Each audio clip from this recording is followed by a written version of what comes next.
the Best Practice Analyzer, or BPA, is designed specifically for AEM 6.x environments. This includes on-premise setups or those hosted on Adobe Managed Services, AMS. It's important to note that BPA does not support AEM as a cloud service. The tool simply isn't compatible with the architecture of AEM Cloud, and trying to run it there won't yield results. Let's understand why BPA can't function in AEM as a cloud service.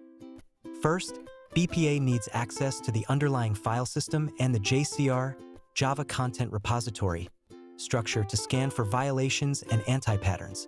In AEM Cloud, such direct access is restricted due to security policies.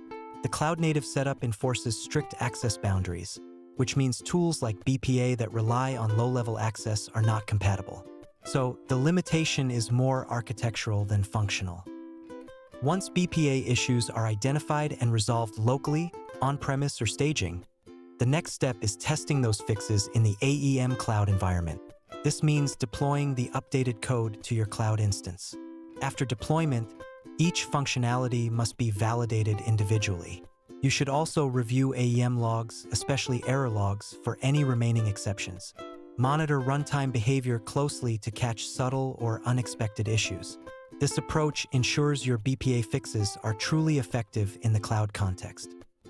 To wrap up, BPA is supported for AEM 6.5 and below on-premise or on AMS. It does not run on AEM as a cloud service due to architectural restrictions.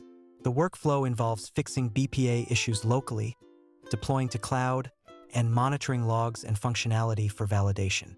This process helps bridge the gap between on-premise analysis and cloud readiness.